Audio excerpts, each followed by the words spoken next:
Over 6 months ago, I started my long-term dopamine detox, and since then, since May 2020, I've probably spent less than 2 hours on social media. For the last week, I've been using it every day, and I've been posting on Instagram so that I can compare my life on a detox compared to normal life. And let me just tell you that I never want to be normal ever again. The first thing you probably want to know is how you can do your own successful detox, because you're probably sick of social media too. Here's the most important advice to do a successful social media detox that no one else seems to be telling you.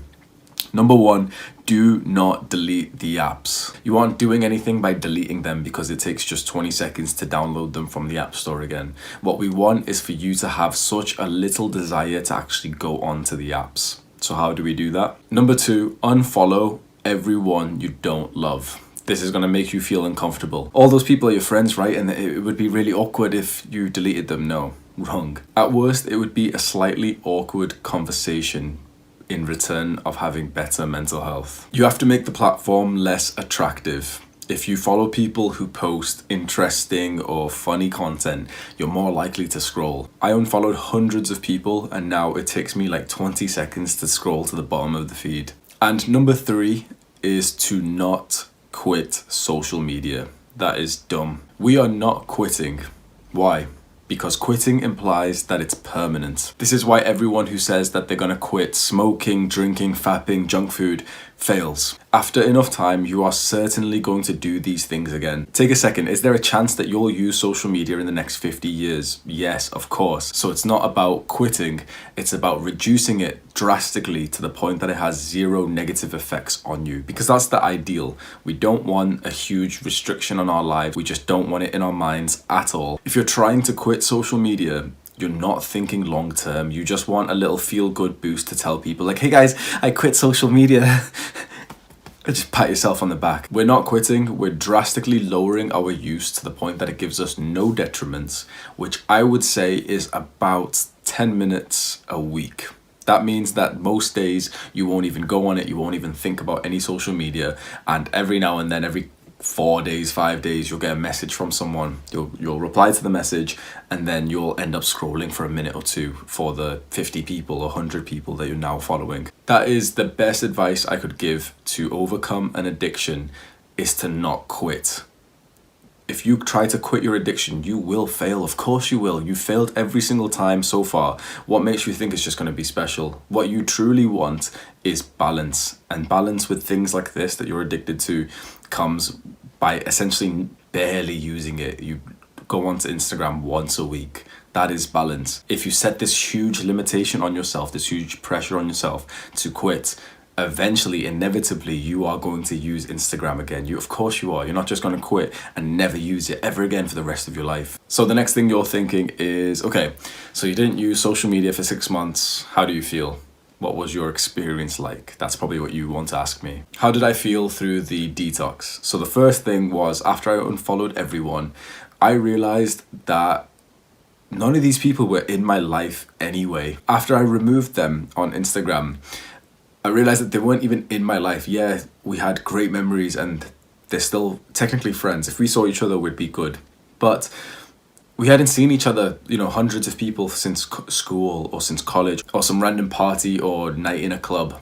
This was like an ego breaker because it made me realize that I had less friends than social media made me feel like. When you've got the big number, like, 1,000 people follow you, you feel like you're popular and you feel like that you're part of the tribe and there's so many people around you who care about you.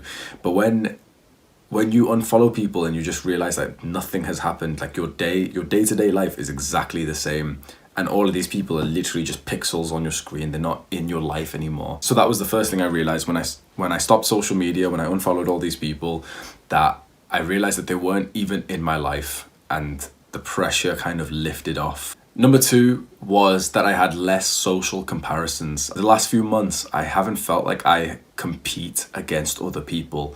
I am my own competition. And I think that is exactly what has caused me to excel in the last few months and to be the best shape of my life, the best productivity I've ever had, the most learning, the most education I've ever had in my entire life, because I'm competing with myself.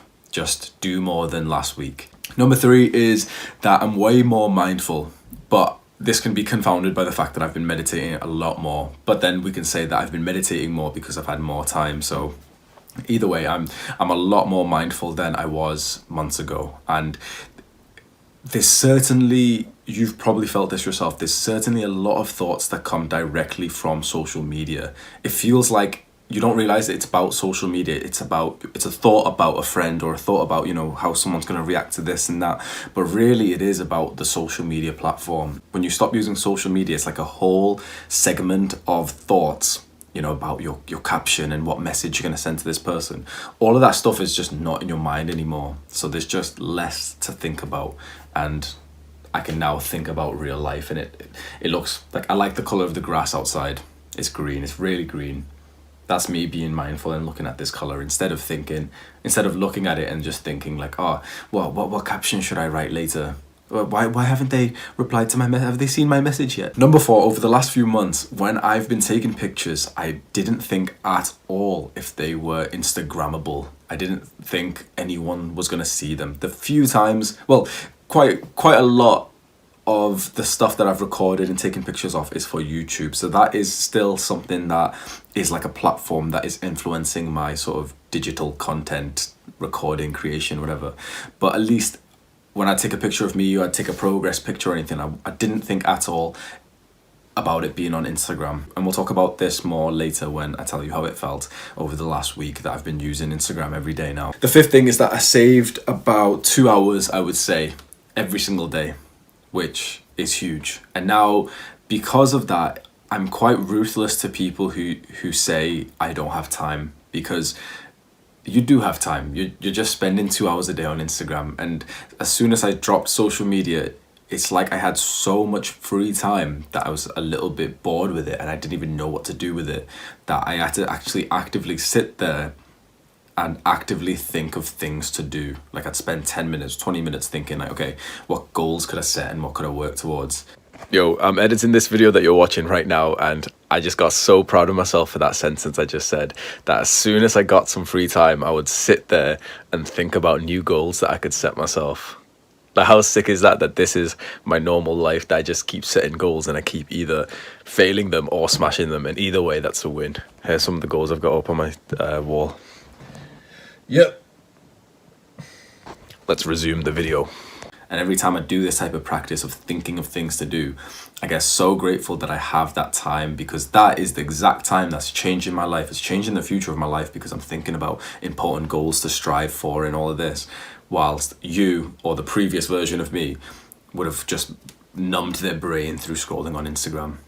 And I think that is one of the big things that has caused me again to level up my life and to change the direction of my life, the trajectory of my life, because there's just a whole lot more intention into my growth rather than just mindlessly just scrolling anytime you get a down period. Number 6, and quite a big one for me, is that now using my phone in bed feels very unnatural. It feels disgusting. I think I have put on a agenda to this, that I view it as like a form of depression. Like if you're watching this video lying down in bed, I'm disappointed in you.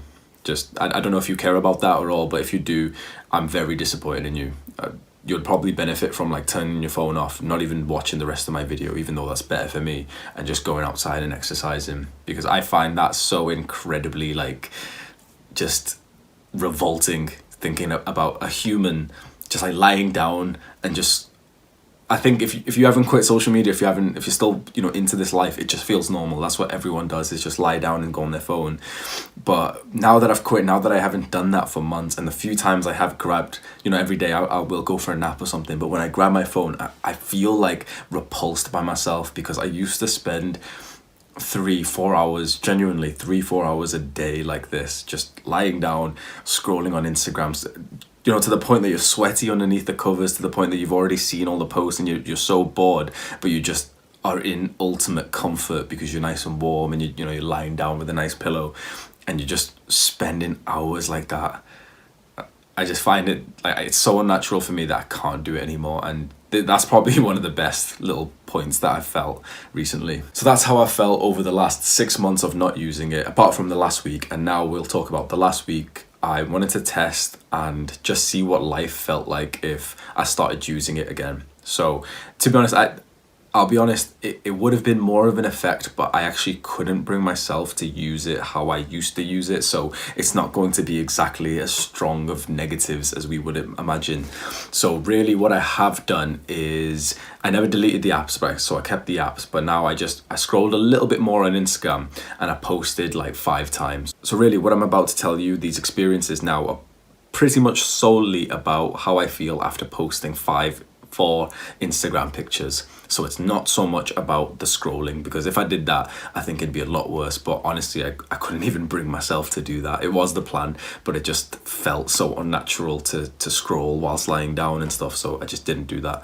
So here is how I felt after posting a little bit. The first thing was that pictures and videos I took were not good enough. I hadn't experienced this in the last few months. I would take a picture, it would be a nice memoir of the experience, what I was looking at. I take a lot of shirtless pictures. So I'd take a picture, I'd look at it and be like, oh, geez, like, you're looking good, Hamza, and that'd be it. Now it's like, I take more.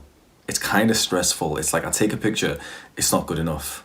It's like, oh wait, I should have flexed my bicep a little bit more. I look kind of small. It reminded me of how I used to be. I'll have a little video up. This is genuinely like, my real photo album from years ago, where to get the perfect Instagrammable picture, I would literally take 50 pictures, 20 pictures at once.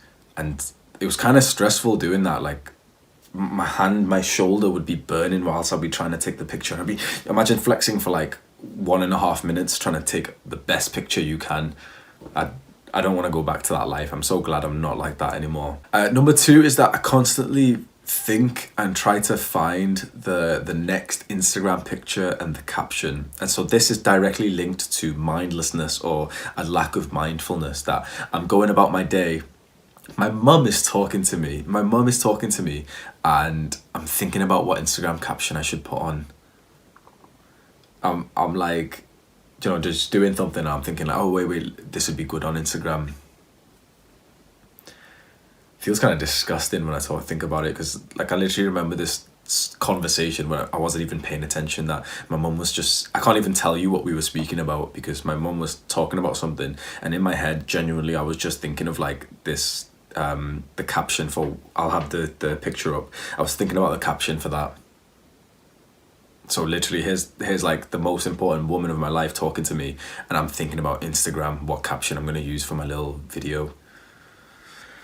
Number 3 is that I started caring about likes again. The first picture I posted got 60 likes. I was like, all right, that's respectable.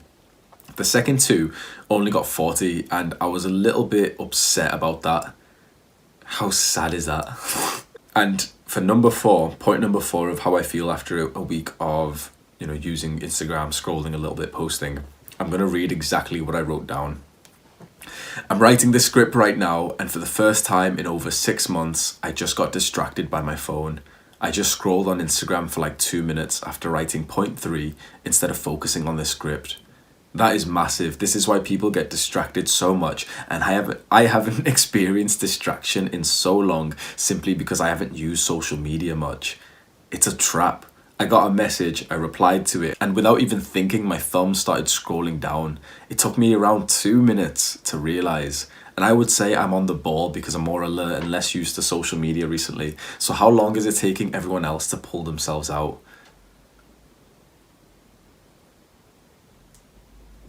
Genuinely, like, I don't know if you would believe that, but I don't believe I've been distracted in the last 6 months. Like, my flow state, when I'm focused in work, I'm focused in work.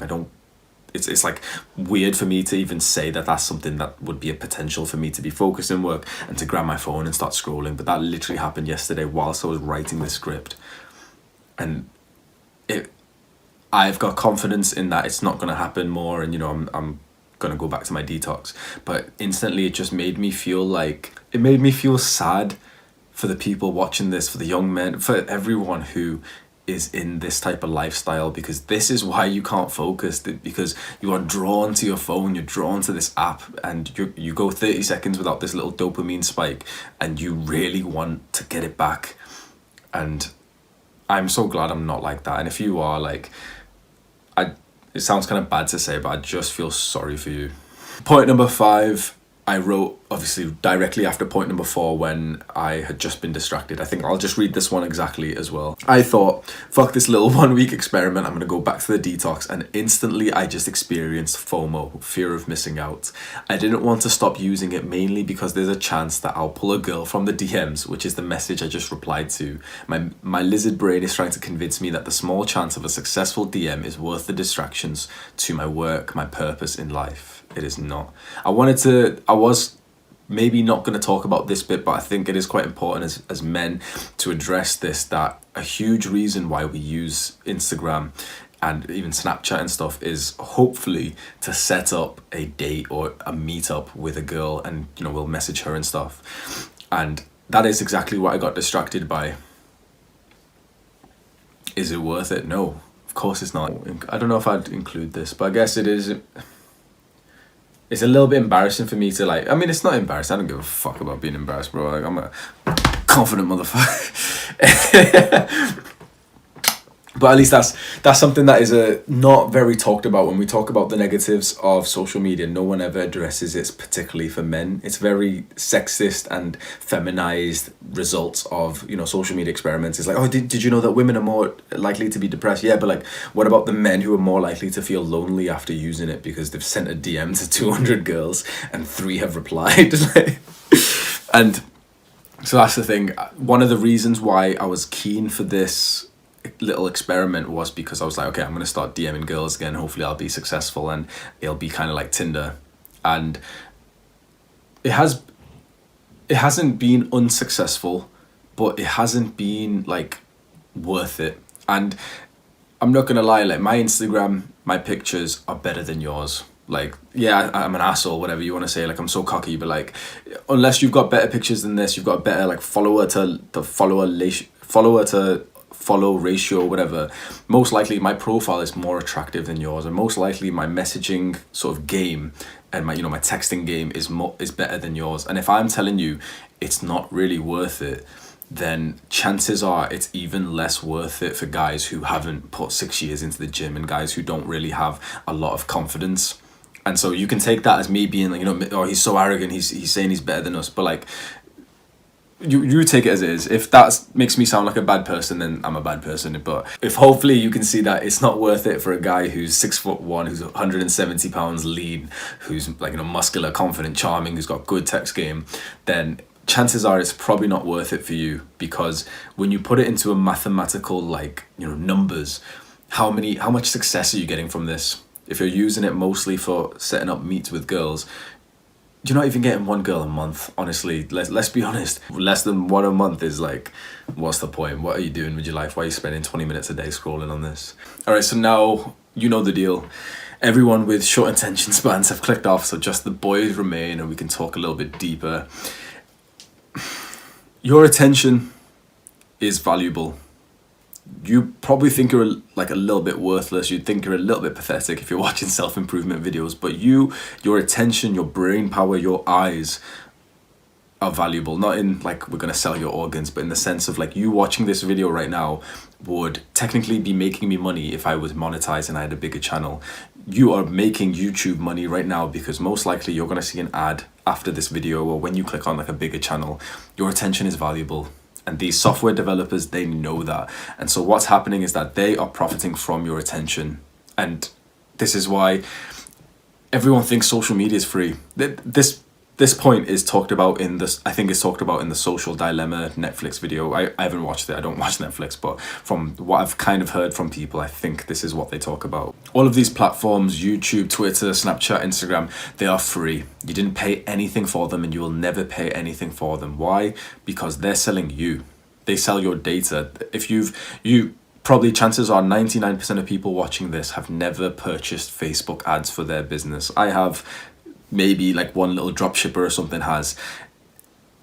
It's scary. I can find whoever I want. I don't care what privacy settings you've got. I can find 36-year-old men who like a particular show, who want to train with gymnastic rings, and it will narrow it down for me so that my money, spent in advertisement is so singled onto that. That's why you're getting ads for things that you are likely to buy. Now, you probably, maybe you're not buying them and stuff, but Why aren't you getting ads for nappies, for childcare products?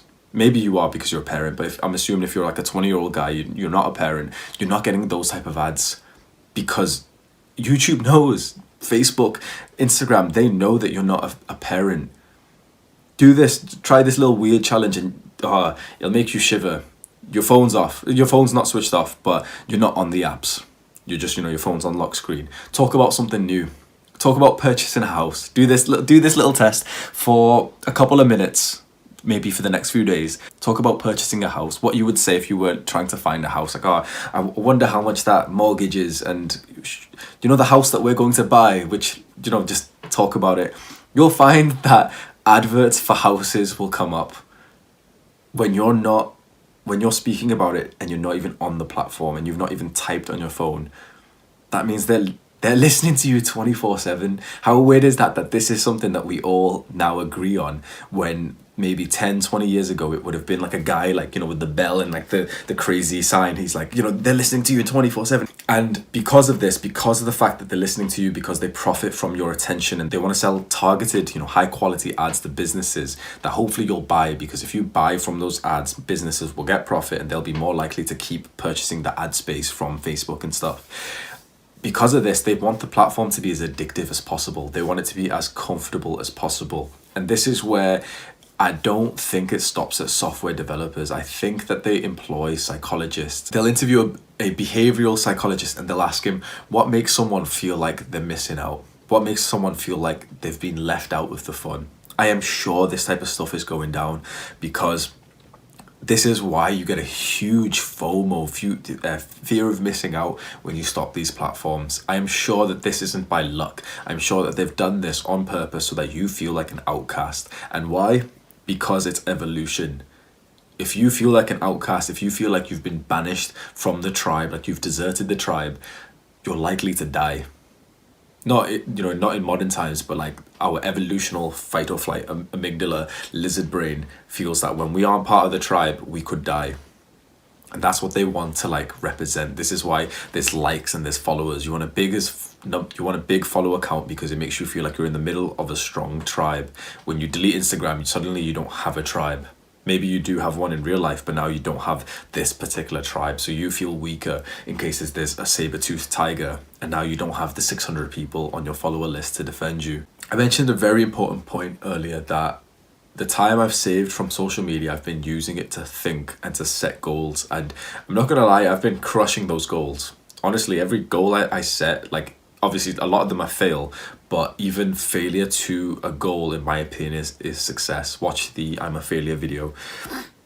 And that is so good that I've got a couple hours a day to do that. And this makes me realize that you're a liar. You do have time. Everyone who says they don't have time, you do. You're on planet Earth. Don't be a smart ass. I'm on planet Mars. You're on planet Earth. You've got 24 hours. You do have time. You've got the same time as every other human ever. The only thing is that you are not prioritizing the delayed gratification activities, because maybe I shouldn't be mean on you, because I think you want to level up. I think you want to do good in life and to succeed and to hit your goals, but you are addicted to this stuff. And how can I then be rude or condescending to a person who's got an addiction, because they've made this stuff to make sure that you are weak, because weak people buy more. Weak people stay underneath the covers and just scroll 4 hours a day. But that 4 hours a day is why you don't have a business that could be your escape from your shitty full-time job. That 4 hours a day is why you don't have an education, because that 4 hours a day could be your school, it could be your online learning. The 4 hours a day is why you're overweight. You don't have time for the gym, but you've got time for 3 hours of scrolling every single day. Just go and walk outside, man. This brings me to probably there are a lot of things wrong with social media, but then the most practical thing we can talk about is just what you're doing with your time. And this then really brings me to the conclusion of this video, which is just how you spend your time genuinely defines you. And if you're spending your time as a consumer, you you are nothing. You're a product of the things that you consume. It sounds maybe horrible to say, but it's kind of like you're not a human. You're like subhuman if you're just a consumer, because you're just consuming. You're just a product. You're just what you see on Instagram, what you see on Twitter. That is who you have become. If you're not creating, especially as a man, I mean women as well, but like I'm focused on men because I can just understand men. We are happy when we create. We are happy when we make progress. If you aren't happy recently, I can guarantee that you haven't been smashing your goals. Like 100%. There is no, I don't give a fuck about any like, oh, you know, I've got this condition or whatever.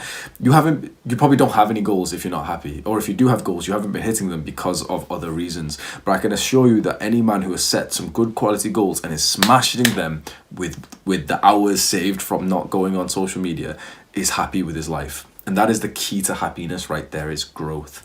Because the hedonic adaptation, the stability of, you know, the dopamines from this stuff, it keeps you at that level. And in fact, it kind of puts you down and down and down as the negatives of this stuff go higher. For you to feel fulfilled off Instagram, it used to take a couple minutes, and now it takes you 4 hours. And for you to feel fulfilled from video games, it used to take you an hour a day. And now you're doing 6-hour video game sessions, because your dopamine sensors have just kind of fried up, and now you're just getting the negatives of overindulging in these things whilst barely getting the enjoyment that you used to. And what does that sound like? Like a drug. Your tolerance has went up, the positive effects are quite low, and with the increased usage comes the increased withdrawals, the increased negatives. Any platform that you're spending this much time on is hugely detrimental. That includes Reddit and YouTube.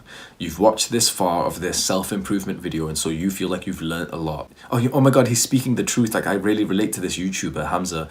If you watch this far, it feels nice to say like you learned from me and you can relate to me. But then you're gonna go click on the next video, and then the next video, and then the next video. Maybe you're even lying down in bed, agreeing with everything I just said, not even realizing that the message is for you, that you are wasting your time on these platforms. How well are you progressing to your goals? You either don't have goals or you've been struggling with them because you're watching 15-minute videos like this. This is how you know I'm genuine, I'm a down-to-earth person, because you watching this video all the way to the end and then clicking on my next video and then my next video, my channel would grow, and that'd be good for my YouTube channel. But if you're helping my channel, you aren't helping your life progress. Your life progress is worth more than my channel or any YouTube channel. I make these videos only for the men who want to improve themselves. If you want to binge watch fun content, go to Netflix. If you want to improve yourself, get off YouTube right now and go and choose one goal and do 1 minute of work towards it. After 1 minute, you can either choose to continue or you can just stop, and you at least got one little